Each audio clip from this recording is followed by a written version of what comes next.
আসসালামু আলাইকুম everyone, hope you all are doing great.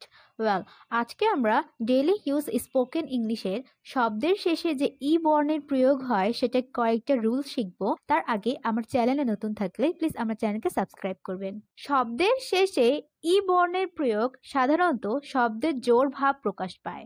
যেমন, এটাই আমার কাজ, আমাকে যেতেই হবে। এই এটাই, যেতেই এগুলো সাধারণত শব্দে জোর ভাব প্রকাশ পায়। যখন আমরা জোর করে কোনো কথা বলি তখনই কিন্তু আমরা ই বর্ণ প্রয়োগ করি। এগুলোকে ইংলিশে বলার প্রথম রুলটা আমরা শিখে নেই। এটাই আমার কাজ। এখানে এটাই এটাই বলতে আমরা বুঝাই যে এটাই আমার একমাত্র কাজ। তাহলে এটা ইংলিশে বলতে হলে আমরা অনলি অথবা সো এই দুটো ওয়ার্ড ইউজ করতে পারি। যেমন, this is my only job অথবা this is my so job. এটাই আমার উদ্দেশ্য। This is my only purpose. This is my so purpose. এরকম আরেকটা এক্সাম্পল দেখি।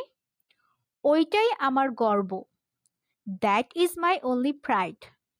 That is my so pride. এবার চলুন আমরা আমাদের রুল নাম্বার 2 তে চলে যাই। আমি দেখবই। এটার মানে হচ্ছে যে আমি অবশ্যই দেখব, জিনিসটাকে আমি অবশ্যই দেখব। এরকম সেন্টেন্সকে সাধারণত আমরা ফিউচার টেন্সে বলে থাকি। সেক্ষেত্রে আমরা মাস্ট শব্দটা ইউজ করতে পারি। যেমন, আমি দেখবই, আই মাস্ট সি। আমাকে যেতেই হবে, আই মাস্ট গো। তোমাকে নামাজ পড়তেই হবে, ইউ মাস্ট প্রে নামাজ। এরকম ফিউচার টেন্সের বাক্যকে আরো জোর করে বলার রুলস হচ্ছে রুলস নাম্বার 3, যেটা হচ্ছে ডেফিনেটলি। যেমন, আমি যাবই, আই উইল ডেফিনেটলি গো।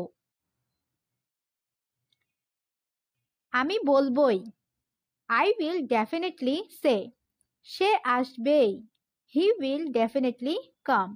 এখন চলুন আমরা আমাদের রুল নাম্বার 4 এ চলে যাই, যেটা হচ্ছে subject plus have to has to. এই হ্যাভ টু হ্যাজ টু দিয়ে আমরা বাক্যে জোর প্রয়োগ করতে পারি। যেমন, আমাকে খেতেই হবে, আই হ্যাভ টু ইট। তাকে ইংরেজি বলতেই হবে, he has to speak English. আমাকে ভিডিও বানাতেই হবে, I have to make videos. আশা করছি এরকম আরও জোর ভাব প্রয়োগ করা বাক্যকে আমরা ইংলিশে গঠন করতে পারবো। তাহলে আমাকে প্লিজ কমেন্ট করে জানাবেন এটার ইংলিশ কি হবে। আমি ইংরেজি শিখবই। ভিডিওটা কেমন লেগেছে অবশ্যই জানাবেন। সবাই ভালো থাকবেন। আসসালামু আলাইকুম।